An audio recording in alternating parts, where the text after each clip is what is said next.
Igbo bụ Igbo mma mmanụ.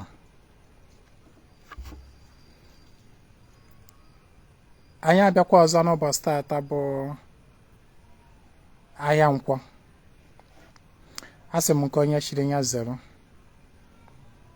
ma nze zere ibia. Asịkwa m ndụ nwoke ndụ nwanyị. Ikuku Nkwọ kutela anyị ndụ, kutela anyị akụ na ụba, ife akụ na ife enwe enwe. Ya kutela anyị arụ isi ike,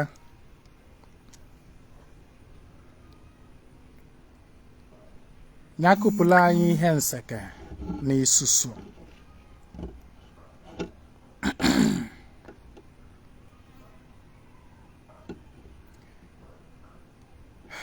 Ezigbote ike gwụrụ m. Although I do easy. Since morning I've been at work. One work and the other. Mana I will do it. Fancha bụcha ihe mmadụ kwetere wee bịa ụwa.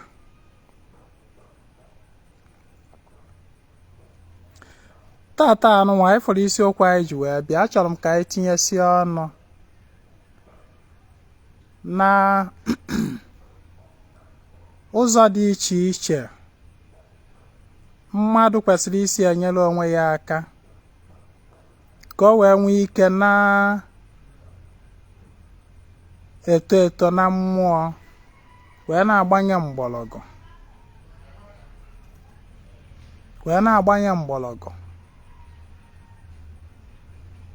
wee na-enwekwazi ahụ isi ike mmụọ, ya bụ spiritual health and the growth. Mana I always like teaching others from my own life experiences. Maka na ọ bụ onwelo nkụzi karịrị ife mmadụ gabigara.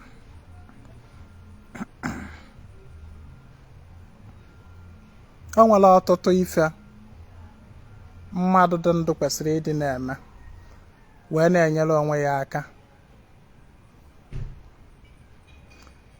Maka na nke bụ eziokwu bụ na n'ife mmụọ a na-eme mmadụ kwesịrị ịdị na-eto eto. Ọ bụla otu ịha ọnwa gara aga n'ife mmụọ ka ị kwesịrị ịha n'ọnwa. Maka na in nature, na ndụ anyị na-ebi enweghị stagnancy. It's either you are going forward or you are going backward. Enweghị stagnancy ka asị na onye anụ ọkwa ofu ebe, ada akwa ofu ebe n'ụwa. It's either na ị na-aga n'iru progressively or retrogressively.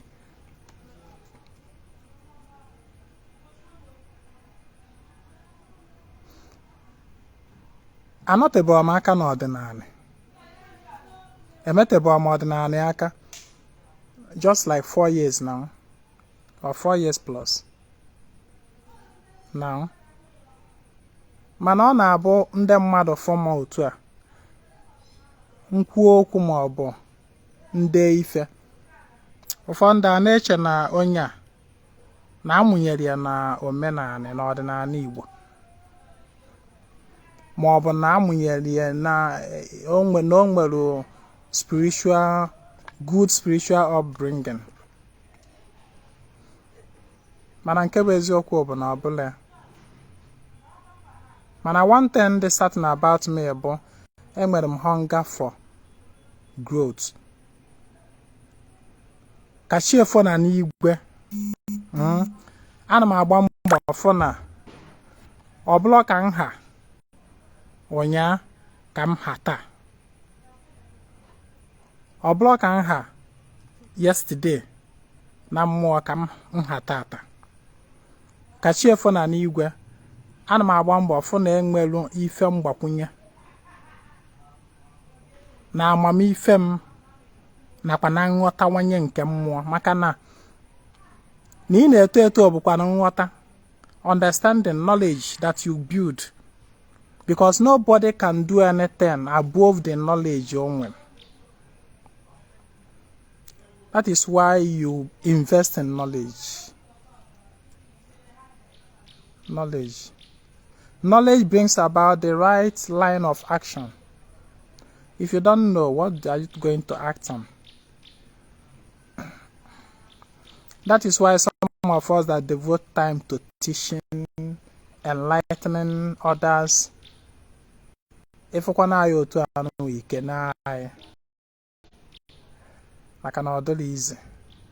we are sharing knowledge. We are making knowledge available to you for your own good.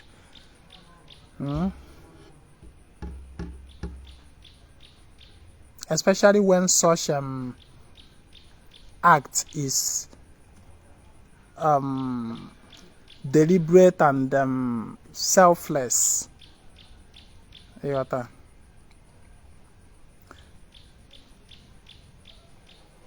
Oge m bidoro omenala. That was 2018. That was when I started my journey. Although before I turned to omenala, I was a Christian and a Catholic, a Marian devotee, a very strong Marian devotee. Very, very strong. You know, my being a Christian wasn't just on the surface. It wasn't just on the Sunday medicine kind of thing. I was deeply rooted. Deeply rooted and very, very strong devotees. Strong devotee in Ekwablo, it's not just about, you know, if you are a Catholic, you understand that being a Catholic is not just about a mass on Sunday. It's not just about Ime Nkan and Kozo occasionally, but I lived the life morning, afternoon, night. It wasn't to me about Ibi no noka, but I was only a core Marian devotee.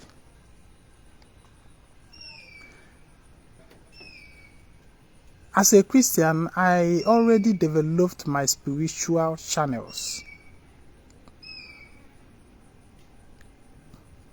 Catholicism, Marian devotions in the Catholic Church, which I held in high esteem, helped me in developing my spiritual life. Yes. That my devotion to Mary, that was actually what pointed me to Odenani, to return to my roots, to Menani, through that figure, the Virgin Mary.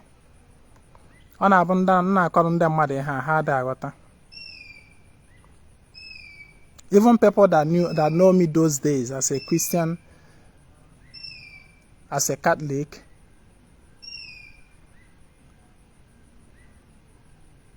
I did consecration to the Mary Queen of All Hearts in Lagos. That was 2016. Was it? No, 2006. 2006. That was when I did the consecration. And then from that 2006 till that 2018, I was a Marian devotee and a promoter of that devotion to Mary. I born at this group of people in the Catholic Church, the Association of Mary Queen of All Hearts, in the Catholic Church. If you know them, when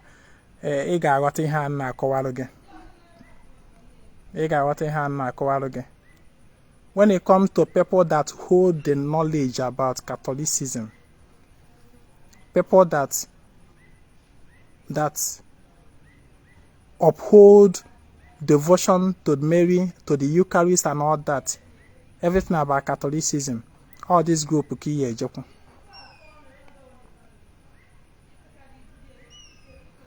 So I got consecrated at 2016 in Lagos at a Lasamaja, Saint John of, was it John of Cross? A Lasamaja, Lagos. I can't remember the parish. I'm on John of Cross or something like that. That was where I did my consecration, and then later on I started attending promoters class to become a national promoter, and then later on mwetezi admission na Unizik Awka.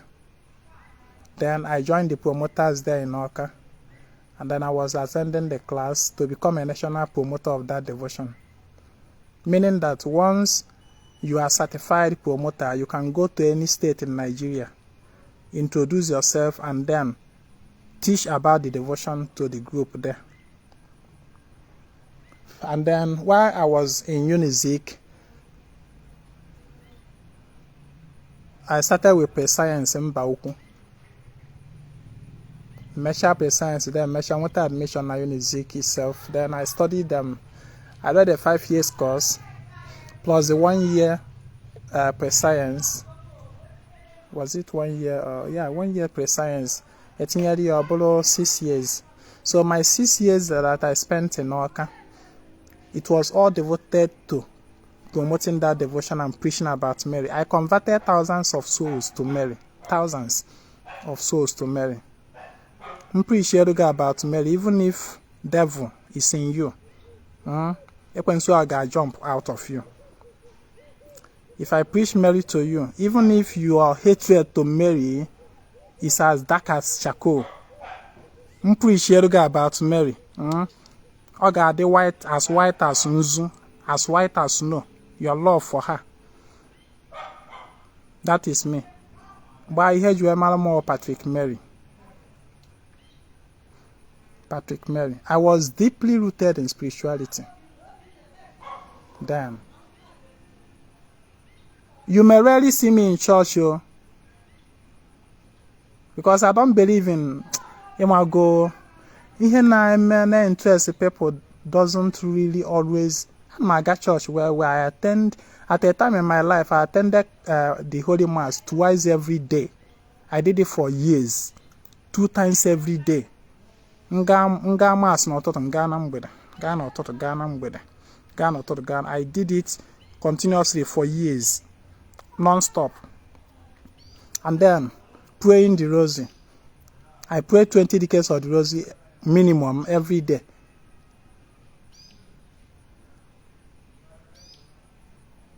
That was when I developed my spirituality, my spiritual life.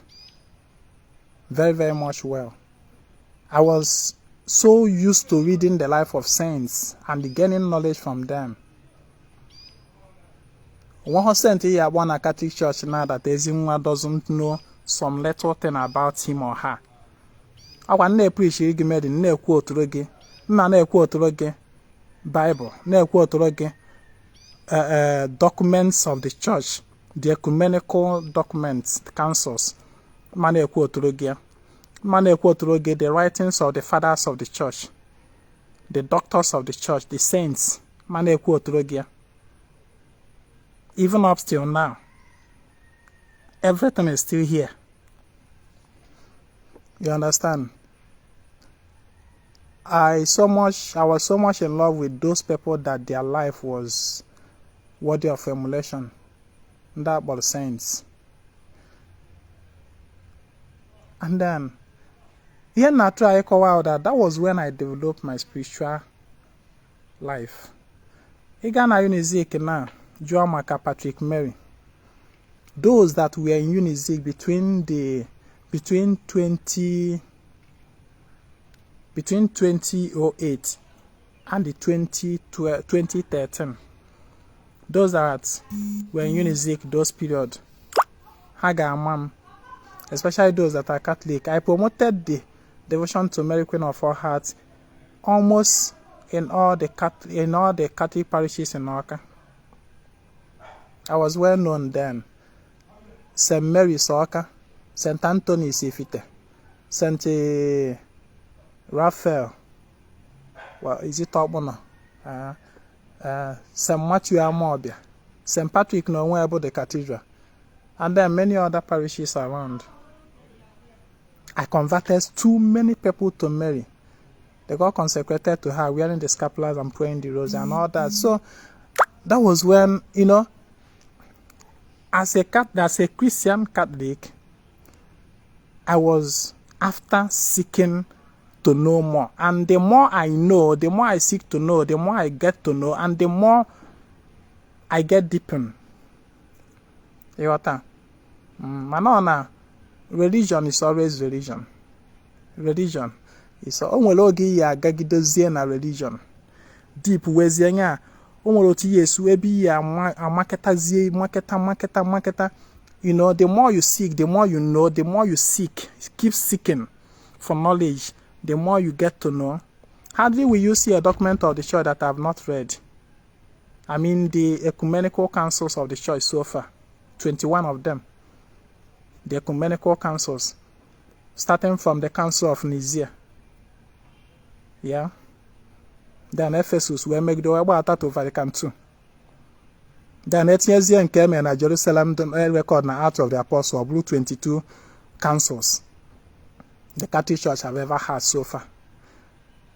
How will you talk about anyone that I have not read? Is it Council of Trent, Chalcedon, and all that? You understand? I was deeply looking for knowledge. As like everyone know, can that thing. Can dig at the very foundation You know, one thing with religion, Bona, every religion, dig na mata, you will get to a point in that foundation in a dig.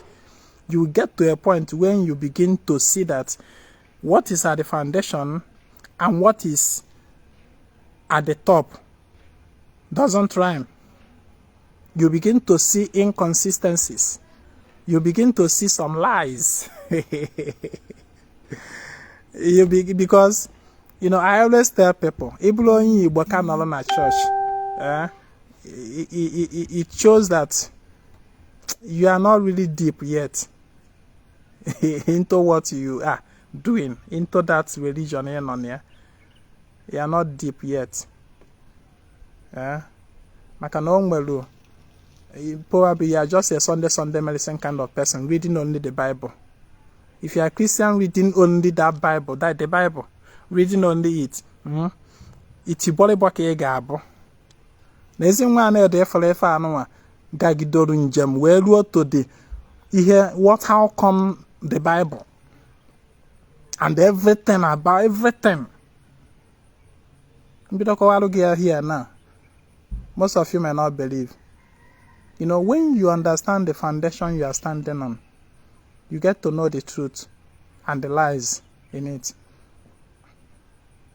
So gradually those days, I began to withdraw. Even before Mbatano Ordinana self, I was already withdrawing from the church. I was already withdrawing gradually. Before Mechazie were discovered the parts of Ordinary. And then later I had an encounter with the Blessed Virgin Mary. And then she was telling me to go and meet Ogugu. Go and meet Ogugu. Ogugu. When she was telling me that, I didn't understand. Until one day, the very first Ogugu I had an encounter with was Ogugu. After I got this message from her. Ogugu, and then Gacharo that day, Ogugu, why can't film? Gosim Namo Biano. I was still one leg in church and one leg outside church. You know. So it's a long story anyway. It's a long story. So yeah, now try echo that now. First of all, have that longing for spiritual knowledge. Have that longing. Have that desire to grow. Have that desire to know more. that will help you to grow. That will help you to be well established in what you are doing. Do you understand? You see, I am not telling people that Christianity is bad, or that Jesus never existed, just like some we opine. Some people used to say, some women and extremists will tell you that Jesus doesn't exist and all that Christianity is a false religion. No religion in this world is false to the original owners of it. Do you understand what I said? No religion in this world is false to the original owners of that religion. Every religion, people all with their tradition, people all with their foundation, people all with their way of life. Religion only becomes false. Religion only becomes lie.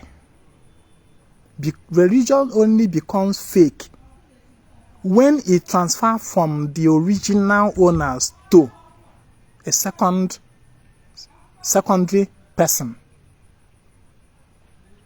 Do you understand? For example, Christianity to the Romans, in the Rome or in the Europe, Christianity is just a normal way of life. To them, it's not religion. To them, Jesus is actually being a deity that works for their land, and it exists. Mary is actually a deity that works for them in their land, and she exists. It is not a religion to them. And that is why in the practice, they practice it effortlessly. That is, practice here with that it must be observed this way, or it must be this way. If not, it will not work. They just observe it with free mind. To them, it's just a normal way of life. To them, that only an African that is practicing it, to you, it becomes a second-hand something. To you, it becomes a religion. To you, it becomes fake. To you, it becomes lie. Because it's not original to you.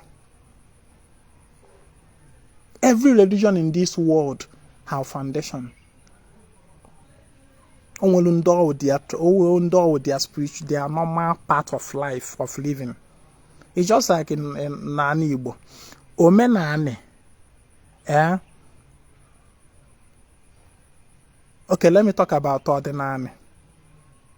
Ordinary itself is our spiritual part, way of living. It's our normal way of life. To us, it's not religion. Do you understand? But any other person that comes and begin to borrow from us to practice, it becomes a religion to that person.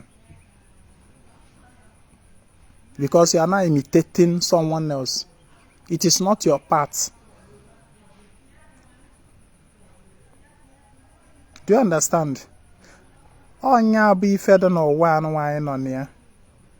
I'm not telling you that Christianity is false or that is wrong. I bang that night it was the Blessed Virgin Mary that appointed me to ordinary by making reference to Ogugu.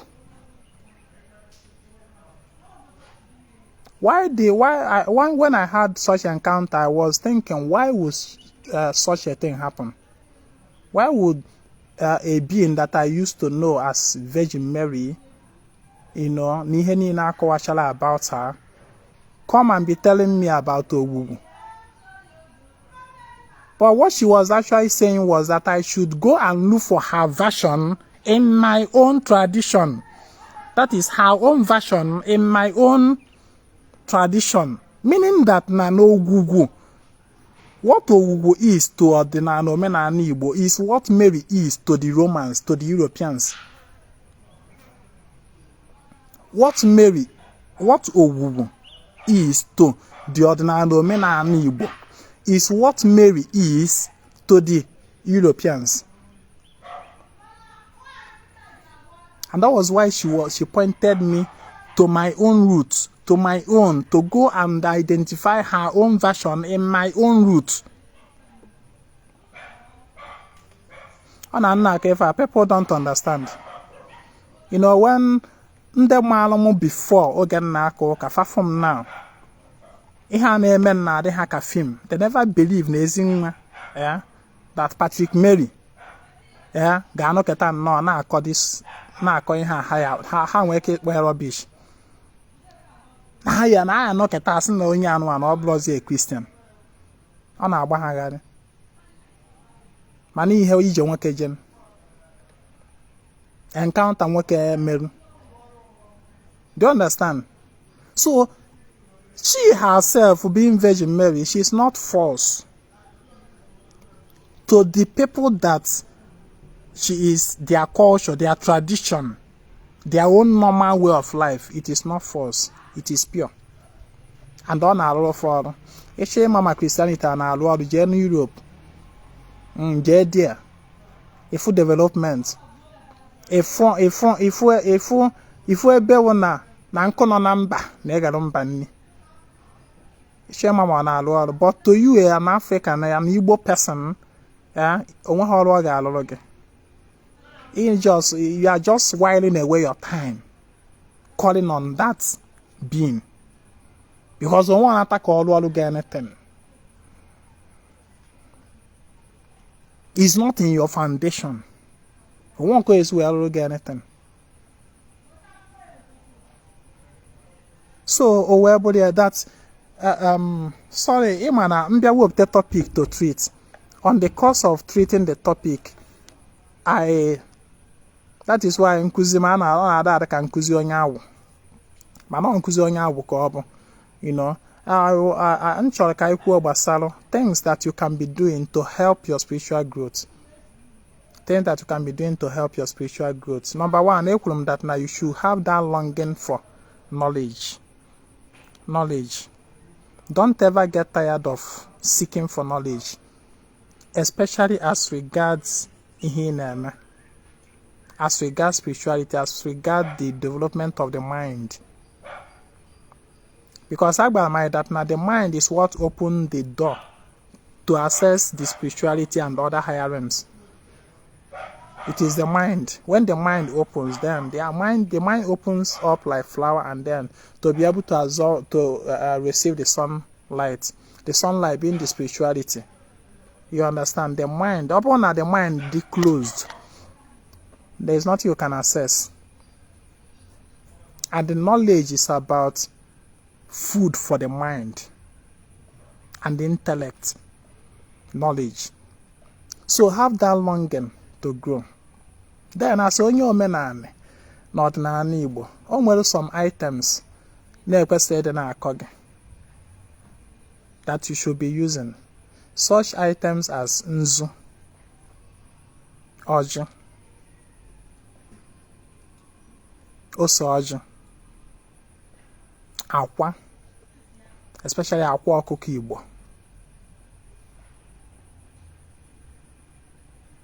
and then gin, dry gin like nkwụ ọkụ, either the locally made one or nke ọbụla you gotezi from anywhere you are, because some have ihe Igbo ji eme mmụọ.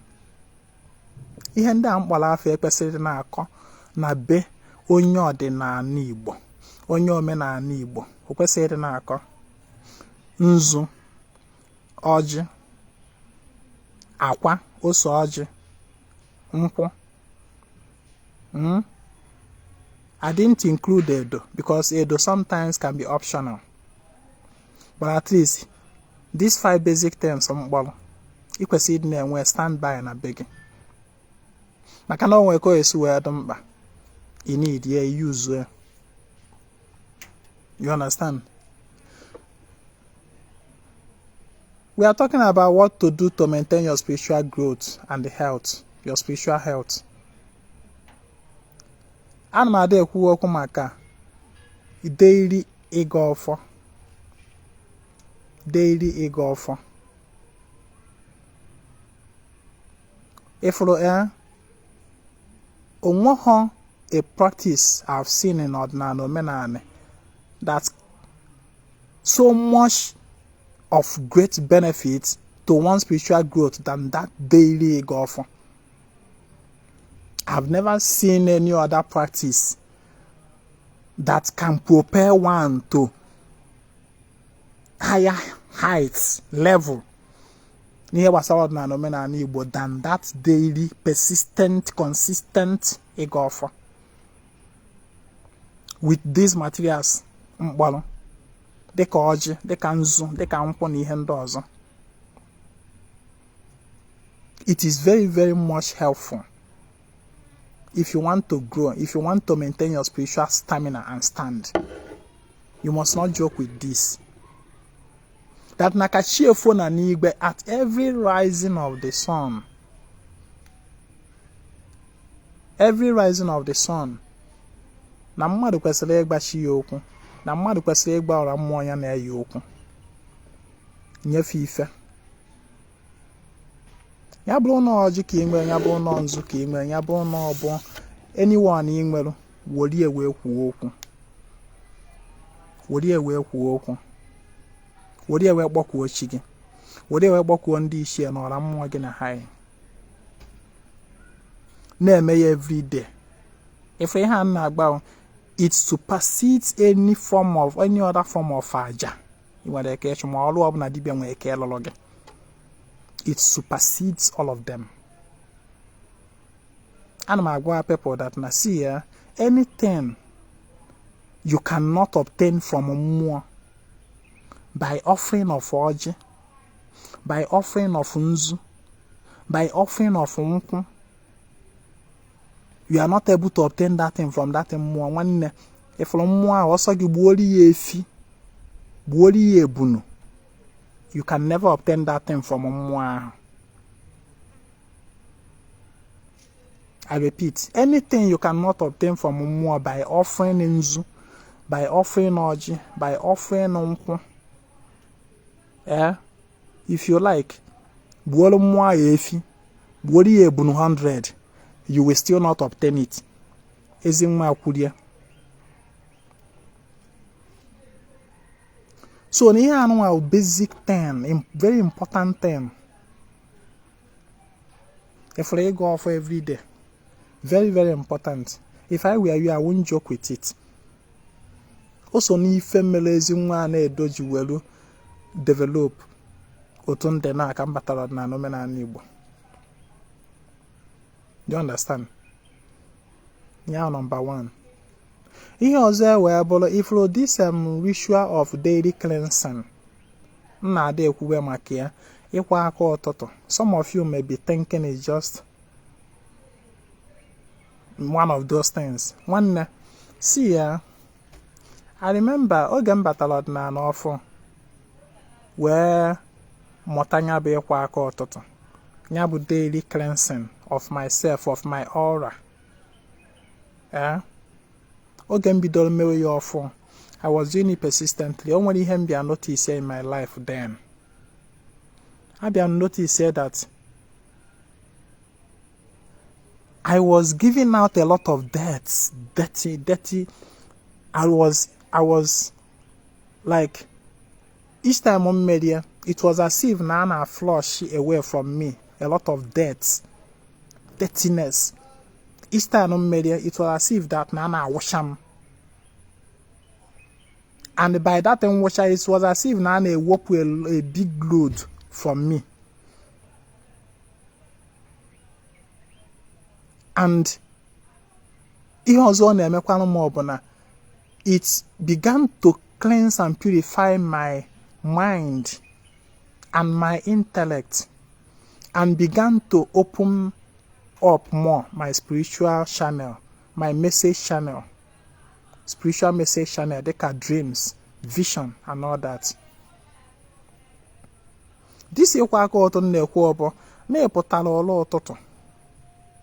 ikulu mmiri ịkwa aka gị. Ritually mean that you should do it consciously. and with the right intention. Normally, on a the first thing I do before I'm potable, ma salili ahụ before I'm sibem potawa side ya no ebia hazisi onod. Ma sal, but before I even do that normal betting and all that, because before ma asana ahụ ma atago that no me nka mo nke ọzọ ịghọta. The first thing mbụ na-eme ma nsila na bed kuni ebe na bedroom n'ụtụtụ, when I know that I'm not going back to bed again for that moment. The first thing mbụ na-eme nkurugodo mmiri maka ịkwanyaba aka ụtụtụ. Even though that na mmechakwa ya ozugbo na mma asakwa ahụ. Mana for that ịkwa aka ọdụ, that ritually washing off of myself, my points of contact with humans and spirits, I don't joke with it. Nnebu ụzọ mee mkpọcha anyanwụ aka ụtụtụ sachacha ilu m. Ka m na-akwanyanwụ aka ụtụtụ aka ahụ aka m ka m na-reject na-ekwu okwu that na my intention of doing it is that anything that I've come in contact with, any human or spirit that I've come in contact with that pollutes my aura, you know, that transmit negative energy to my shi, that I hereby wash it off. You know, the hands, the feet, these two things, the hands and the feet, are our major point of contact with the elements, with people. You understand? Even in before near bag no ogebuzo metogenaka. Your hands is always the first point of contact with things, with people, with elements, with spirits. The hands. You understand? Then also we below the leg. Open. So I ritually wash my hand. Then I wash my face, because the face become the first point of contact when it comes to eye. Ina if I'm mad keta anwa, ebe anya uyebuzo weje oni iru. And the iru anwa abokale ebe ochona adina accumulate more. Iru anwa abo nyawa ni iru anwa ka star mmadụ na-adị. Star mmadụ n'iru a. That na ọ na mmadụ chọọ ịgbago ọchọ kịta anụnwa. Wee gbachie gị iru. Onwe ọzọkwa ife ọzọ. The person will now become something in the dark. Otu ihe nọ kịta anụnwa, ọ bụrụ na ị bịa wele akpa kechie iru gị. Kechie iru gị. Ọ ga-afịa alụ people efo gị identify ya gị. Eziokwu that na some people that have already known you so well, they know your stature and all that, or we can have you from the back, they can even say this is Ezinwa Anaedo. But the truth is that when it comes to recognizing person, iru na ade ebukari ụzọ. Bata na ndị ụfọdụ chọrọ ime ife dị anya afa abịa fe ekpuru mask n'iru so that you can't know them.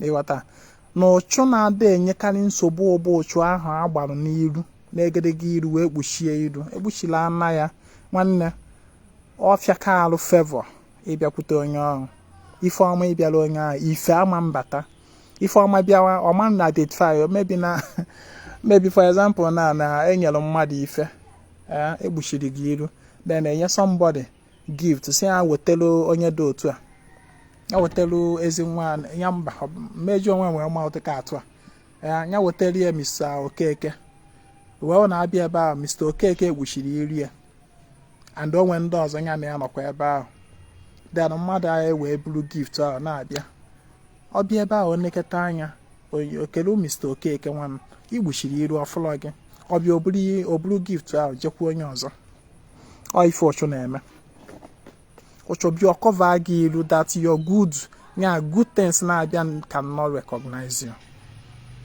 Ọ gbachie gị iru otu onye a na mmadụ na-ejiri isi na-eje ije mmadụ takịtakwa ọfụ sọsọ ife ga na-abịala onye ahụ bụ negative things. Ịghọta So ilu, that is why n'oge ịkwa aka ọtụtụ, you usually wash your face with water. Cheta na ihe eji akwa aka ọtụtụ bụ mmiri, just water as it is. Asọ gị abịa ya anything. Asọ gị tinye ose ọya, asọ gị tinye nnu, asọ gị o ndị na-ekuzi maka iji mmamịrị wee saa ilu. Hey, enwekwa ihe mmadụ anaghị anọ. Biko ọ bụrụ na ị na-eso Ezinwa Anaedo, mmadụ ewee na-ekuzi ego dịka rọbish ahụ, biko don't try it. Asị gị were mmamịrị gị wee saa ilu, na ọ ya wetara gị favor. Nwanne atry ya. Ọgwụ nne onwe ndị na-eme ya n'imeri ya ọwa ọkụ arụ gị ya n'imeri ya ozugbo nweta favor. What next? Ịmụ ife ga-esochi ya. Gịnị bụ mmamịrị? Ịmakwa na mmamịrị bụ ife, for example, na ebe anụnwa ndọrọ mmụọ na mmadụ ewee nwe anwa jee ebe ahụ nyụọ mmamịrị. Mmụọ ahụ ya nyọrọ mmamịrị n'iri ya, o mee gị ife ọ ga-eme gị, especially ọwụrụ mmụọ ọgụ, ọwụrụ mmụọ na-apịawa azụ na-adịghị n'anya n'azụ, o mee gị ife ọ ga-eme gị, maka na mmamịrị ahụ bụ ụchụ ka ị bịara ịgba. Mmadụ ewee sị gị were mmamịrị wee saa ilu gị, ya gbaa ilu gị ụchụ, ikpete. Agba that na in terms of cleansing of negative energy, in terms of cleansing of ụchụ na ihe ndị ọzọ, o nwere ife karịrị mmiri, water as it is, when ihe ka Agba the other day that na when it comes to cleansing of negative energies, ose ọjị na-amụ amụ n'ebe mmiri nọ. Because most times I na-asị ose ọjị, use ose ọjị, nwanne. Ịfụrụ na ịsacha gị ụchụ, na ịsacha whatever, idewe mmiri, idewe ose ọjị, I will go for water. Ose ọjị nọrọgodu nke ọ ga-alụ dịkwa, mana ọ bụla to compare with mmiri.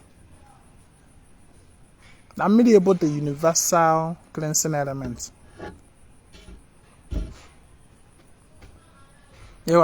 So you usually wash that your hand, your points of contact with things and people, spirits and all that. You wash your face.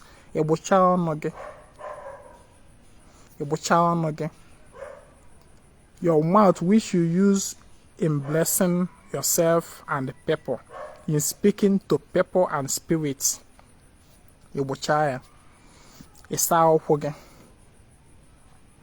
This is the first ever ritual every Igbo person, ordinary person, should be practicing every day.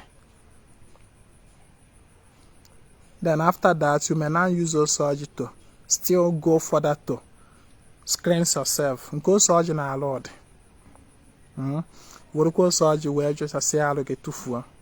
Then you are set for the day to embark on any other thing you have for the day. Maybe to make your prayers or to you understand? Here are practices that will help you. For this daily cleansing na with Osoji every day. Then you go with any item in when every day continuously. In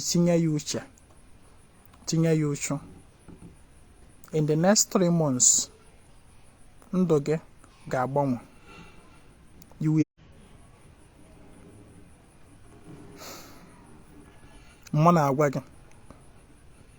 will experience something.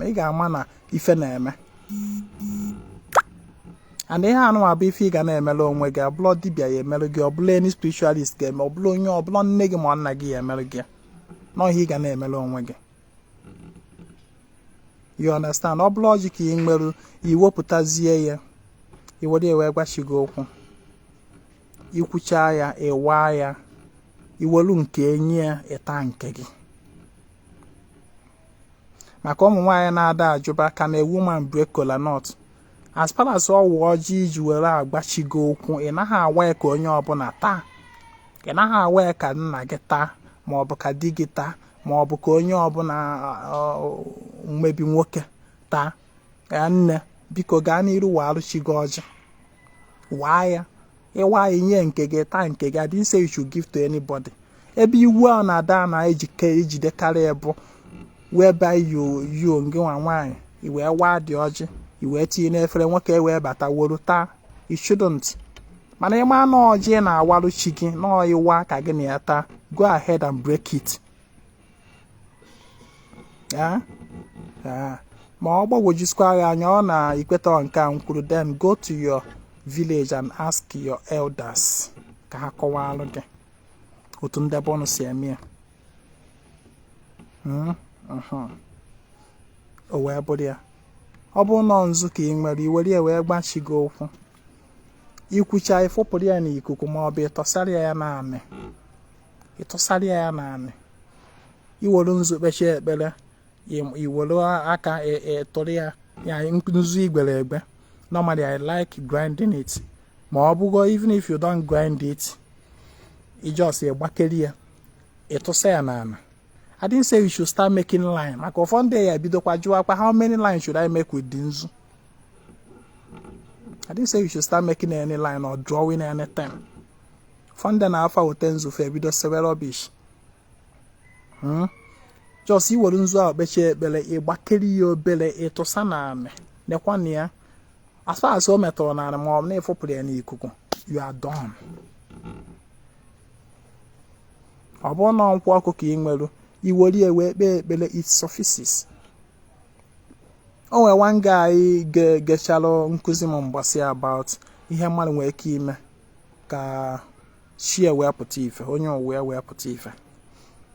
Ogecha dị nkụzi o nweghị n'ọjị maka nkụzi wite ọjị, mana o ji nkwụ ọkụ wee mee nke ya. O mee ya ozugbo within oruo 24 hours o nweta confirmation.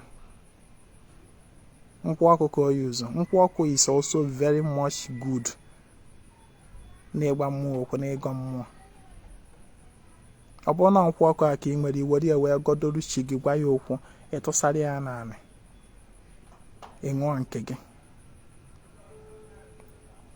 Then another thing also that will help, ịchọ ito eto na mmụọ na echefuru m ikwu nke a first.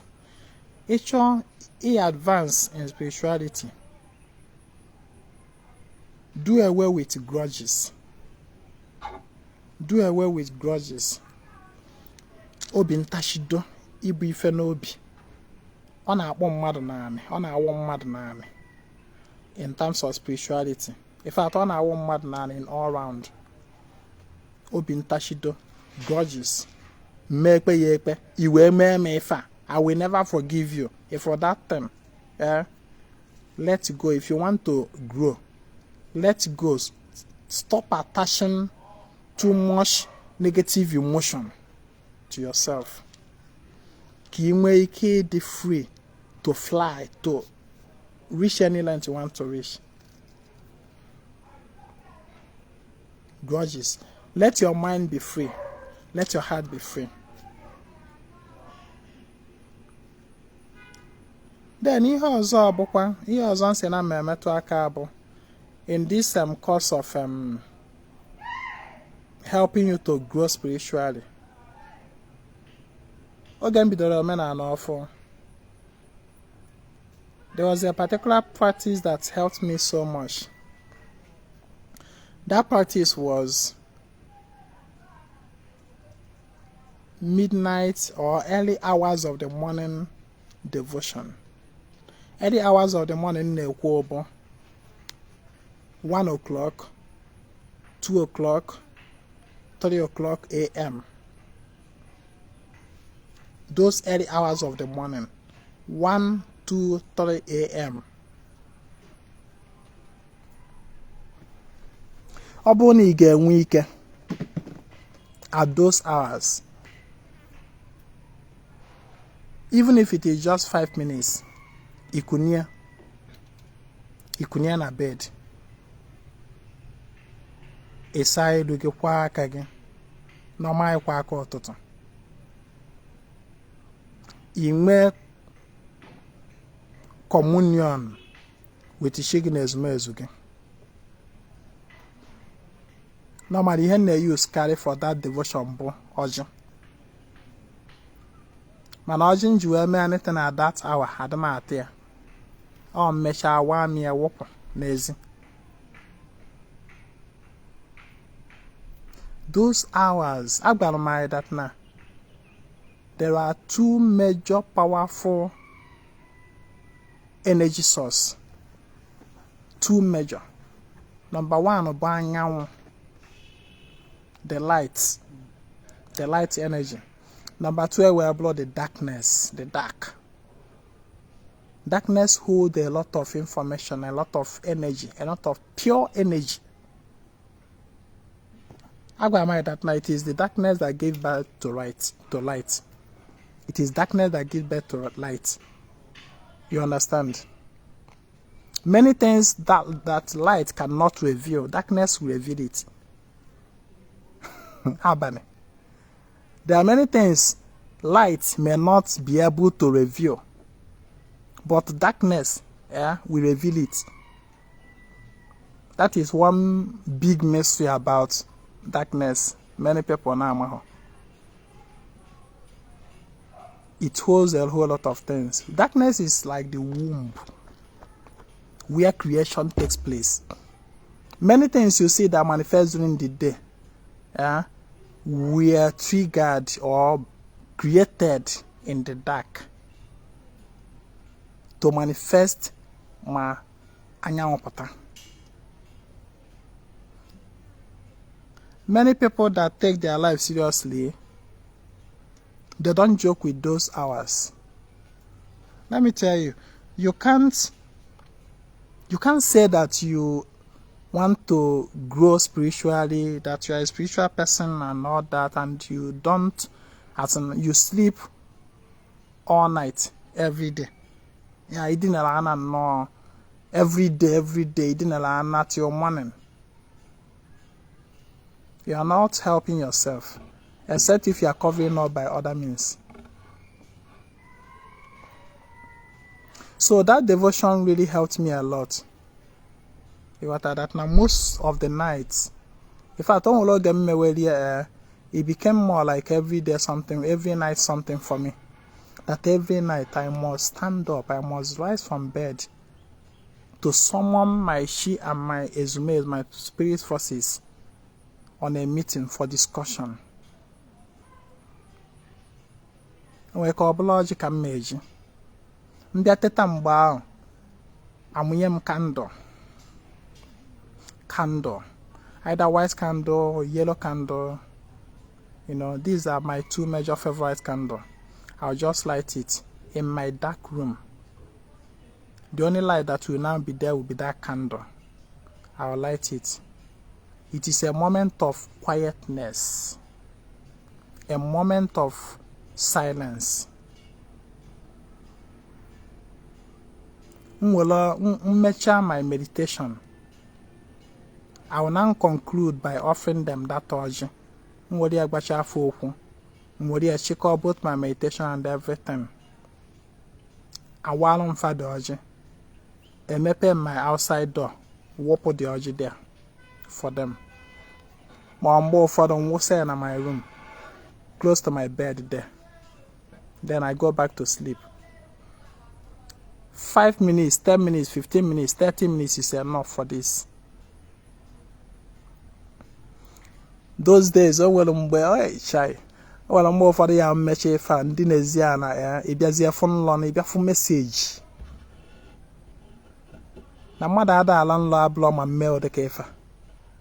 Na man na landlord chef who blow my mail the kefa. As in to observe that night, midnight devotion. Once you observe was within a kwana. Yeah. In most cases, 99.9% cases, Messeria, and me wete idios in anlo. And the method was very clear. Very clear, ozi balloon nukuturu. Or the very clear. Cablon can a long lo chef womo, lochan lo, itete na struggle kitchen and lelon. It doesn't happen. No na nlọla after that ritual, after that devotion. On a play n'isim ka DVD. Onye mere nji ada agba people that complain that they dream, they don't forget this and that. You know, I tell you to intensify your spiritual practices. So when magic ozo, when who's ozo yesimia, intensify your spiritual practices. Name me persistently. Be courageous. Yeah. So that devotion is also very much helpful for your spiritual growth and your spiritual health. Okay, onya na battle esiki ike with the enemy. Abro mambuli ebugo na that hours of the night. We're present here to the universe. We're going to fire about the situation. One that problem, that battle, whoever that is waging the battle with me, oga mananya na trailer jamolo.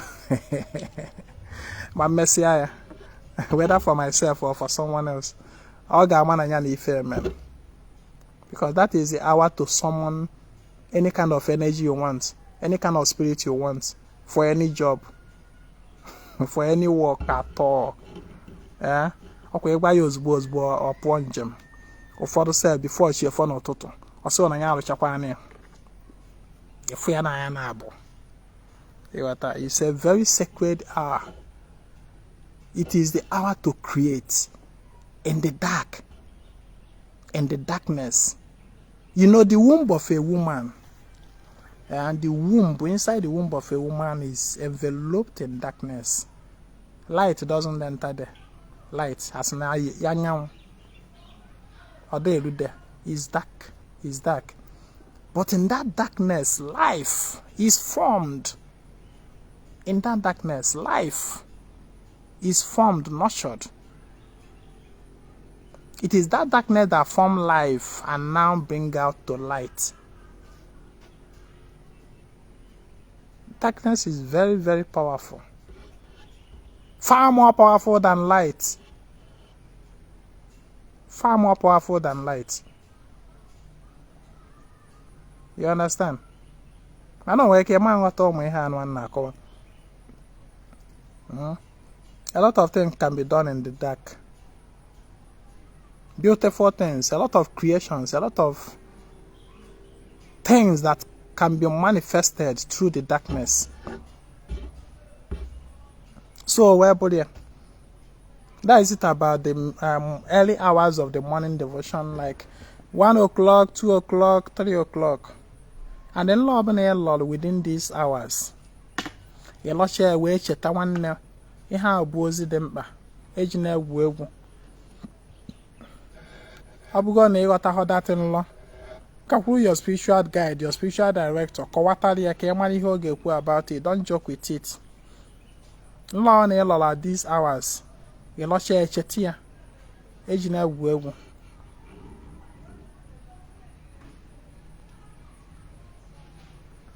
Then,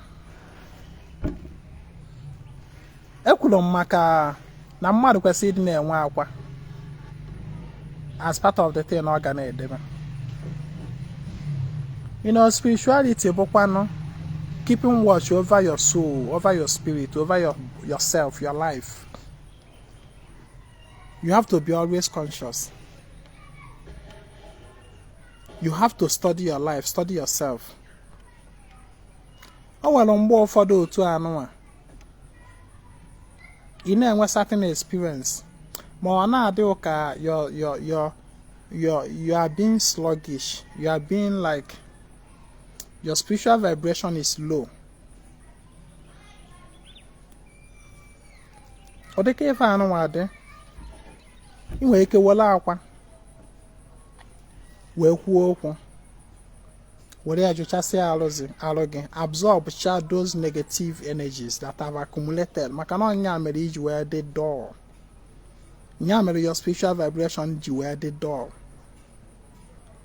You know, negative energies are not good for spiritual well-being. So if you will to absorb those negative energies from your body. ya absorb che were nye n'isi gị ị pụọ n'ezi pịawa ya ọ na-ada adị mma ma ọ n'onwe ka isi wee dị na wee lọ nlọ dị anya na-adịlọ mma ịlọ nlọ na-adịlọ mma ị ya ama iteta iwele akwa iwee kpee ikpe dị na ya bụ nlọ onwe ha na-akpọ ikpe dị n'ife ikpe dị na ya bụ nlọ na nlọ anụnwa nlọrụ ajọ ife so ya bụ nlọ ka m ji akwa wele ebupụ wee na-agbara isi m iwere ekwu okwu ikpecha ikpe dị na ya bụ nlọ anyị nwee n'isi gị ị pụọ ịpịawa ya akwa ka ọ na-adị mkpa ọ na-adịkwa mma once na ewe a iwere akwa iwe zee mmụọ iwe chi gị nọra gị na ha ya iwere gbakwuo fa zee efe iwe maka na mgbe ụfọdụ ife na-emekwa na mmadụ na-ada enwewe so much bad luck bụkwa mmebi na mmụọ na chi gị nọ n'iwe mmụọ na o nwere mmụọ gị na ya nwere ihe ị kwesịrị ime ha ọrịa. Therefore, in that situation, you will akwazie iwe obi ya ajụrụkwa ịghọta ize iwe pịawa ya sometimes kwa ose ọjị ahụ idewere mgbe ụfọdụ kwa eche ịwụ arụ like this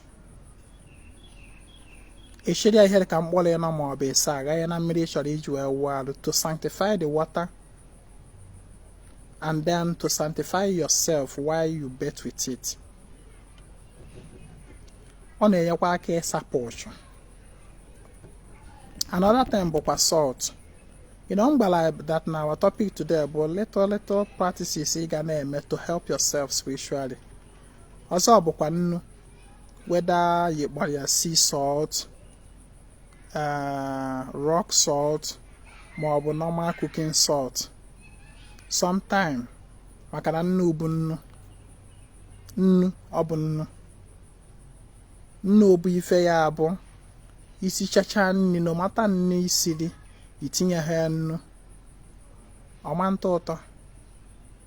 Nnu is also a preservative. Asị anaghị akpọ nnu nwoke na-eri nnu nwaanyị na-eri nnu. You understand? Sometimes salt can be used to attract favor. N'ọnụ ọbụla na-eri nnu dịka nji nnu asa ahụ ọnụ ọbụla na-eri nnu ọnụ nwoke ọnụ nwaanyị na-eri nnu ga na-ekwuru m ife ọma. N'ọnụ ọbụla na-eri nnu ama nkwunata m okwu ọjọọ ka ọ dị ile na ndụ m.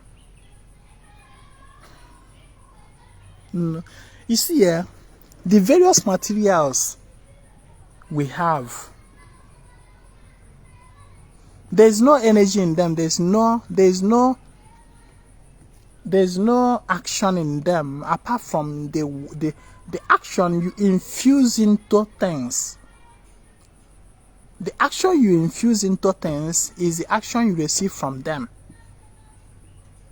I don't know if you understand. There's no action in things apart from the action you infuse into them. I can you agree that now man is at the center of everything, of creation. Man is at the middle, coordinating all creation. That nothing in creation have power until you infuse power into it. And that power you infuse into it will before genye shiaga. Do you understand? For example, now, ụmụ anyị fi adịgasị ebe a ka nkata ofu.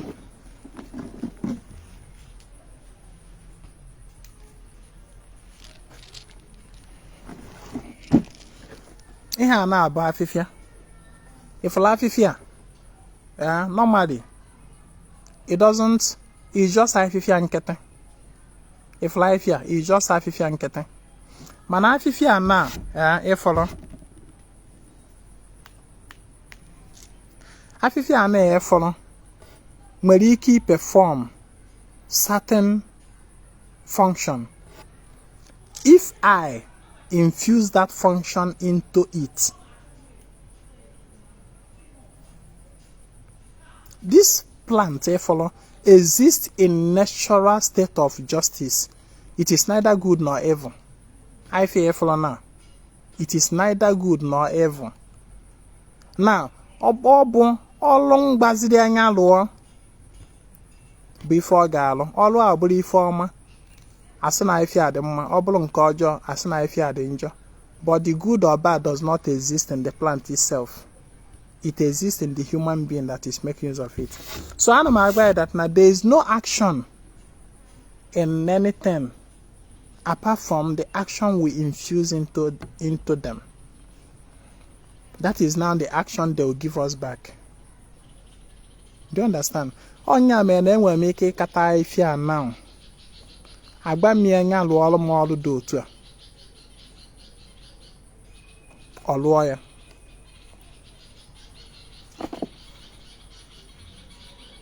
So ni nwere ike iwolu nnu. Even nnu ije esi na kitchen. Iwoli ekwu iwe shiri ya. Tinye n'ọba aka gị were ekwu okwu gba ife ị chọrọ ka ọ lụọ ọrụ gị. Ị gaghị ya na mmiri were ya saa ahụ.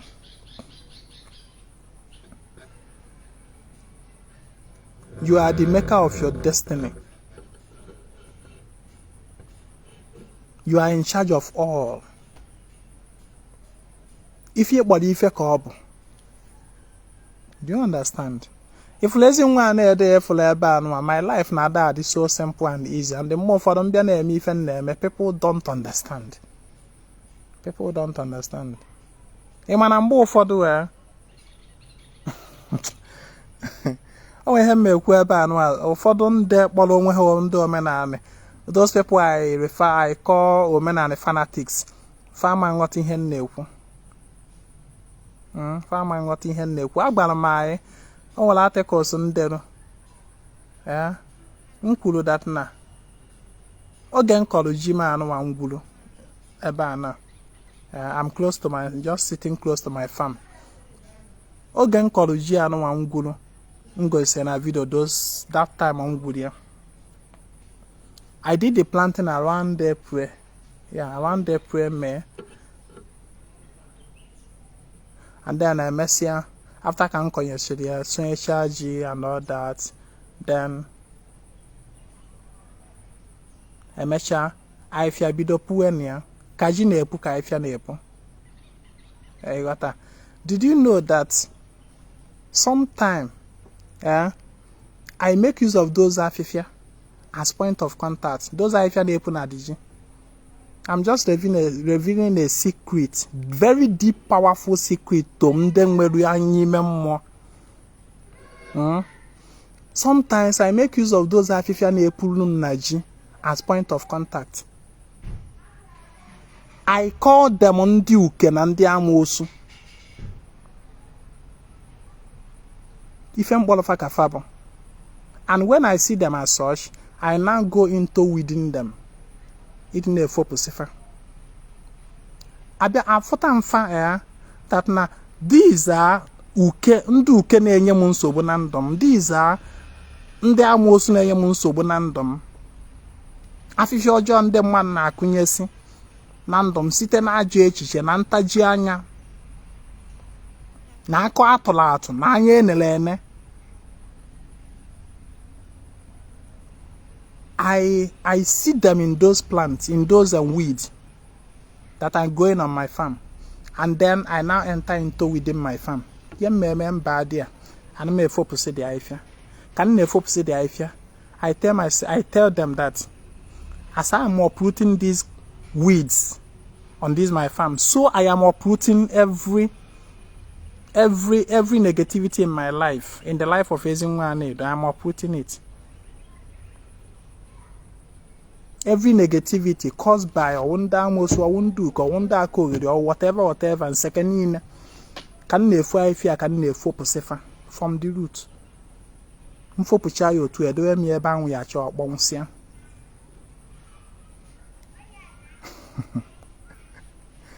I tell you that see I take everything for anything. I take everything for anything. Na mụ na-esite n'ifu afịfịa na n'ọlụ nkọlụ wee lụọrọ ụmụ ọlụ amoosu, lụọrọ ụmụ ọlụ ndị ụka. That is a spiritualist. That is a pure spiritualist. It is not a must, no, until now, gather those things, gather bia mmewe ife nwanno. Onlo fo yi nwoke ngbalo. Nje na be dibia ka ọwụ, nje na bia wee fụ ajọ ihe ọ na-akpakọsị. Wee bụ na ife ọ ya eju wee mebi ọgwụ. Ineneketa ngwongwo karịrị. Ọgwụ ka ọ chọrọ iji wee mebi. Wee na-eketa nsị ya nwoke ihe niile aka ị gadacha maka iji mebi ọgwụ. Asị m na ife eji emebi ọgwụ na ọ na ozu ọkwa ezi na ọgwụ agha emebi. Si ya na isiwa agba. Isiwa agba.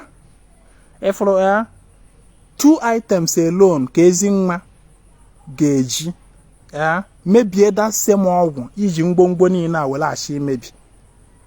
Only 2 items ezugo. You do understand? I can say about that there is a difference between a spiritualist and a religious person. And a great difference there. So I take anything for anything. Why? You know, I'm going away a very powerful secret. Why I take those grasses growing on my farm to be like those things I'm qualified. But now, number one, I did it for myself. I didn't plant them. They just came to grow on their own. Who sent them? Oh yeah, but you know, that is how I see it. Therefore, them.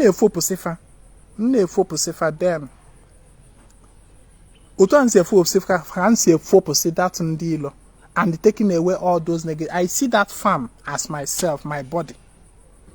That farm, I see it as myself. Therefore, removing those weeds, I see that I am removing every negativity in my life. I'm removing it. Do you understand? And in May, I'm with a pure result.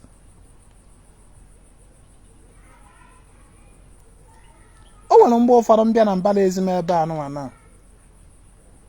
You know, Ofusha Bam, I open in and ballets mega for Gasaifia, the Gasenana. If we got the Ambola Oquis, the Gasenana.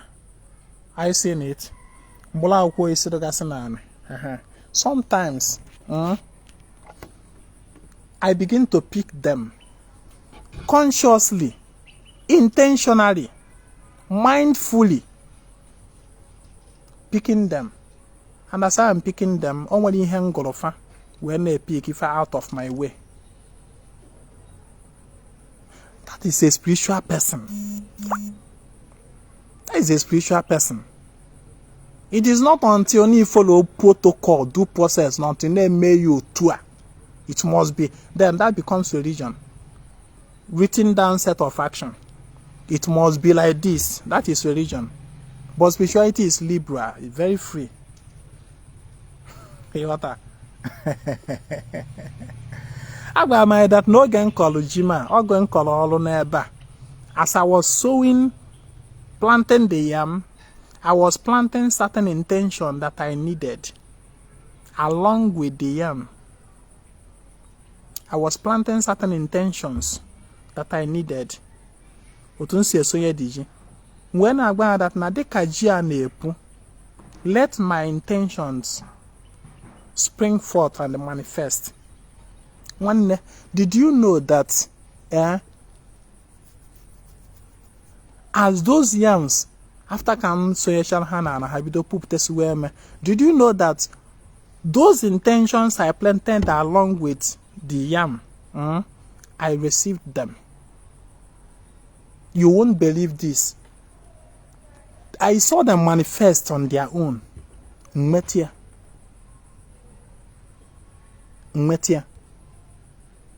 Matanu njuwe na agbaye that na the most practical spirituality is farming.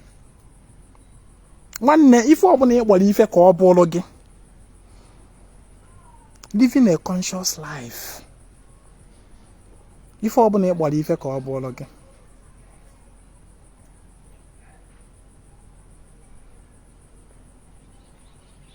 please, I'm not here to interpret dreams. I'm only here and people on no go on what a dream. They will start sharing their dream to the public. Please take that your dream off the public, please. Yeah, Tony's son, take that your dream off the public. I'm not here to interpret dreams. So, I'm teaching you something important, and you are here talking about dream interpretation. So, where body and the day is getting dark, and I have to stop here. Because I'm not that I'm tired since morning. So if you should do things intentionally, consciously, mindfully. You understand? Candle keta. I like burning candle and incense, both local incense and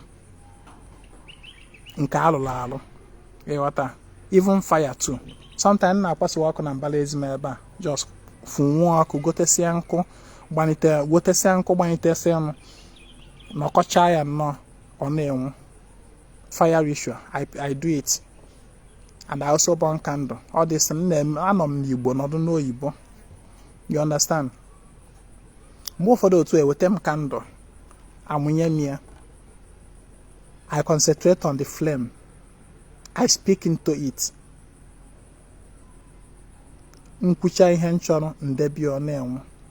As the flame is burning, so my desire is being sent to the universe. The same thing with incense. Do you understand? You can achieve a whole lot if you pay close attention to spirituality.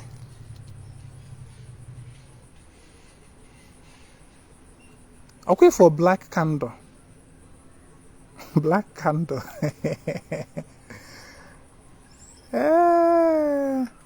But since black candle were made back to sender. It was other conya jam no trailer. Oh, yeah, Mary. So candle, walk with horse on area. Black candle. But I'm not here to teach you such thing. But here na kowalo gebo that na anything can turn to any material, can turn to serve any purpose in your hand, in your life. If you know how to manipulate energies. You understand? So, we have to stop here. We have to stop here. We'll continue tomorrow evening. No, hey. Tomorrow evening, no, I'm not sure we have chance tomorrow. I'm not sure, but maybe I will make it from Ubai. I will make email.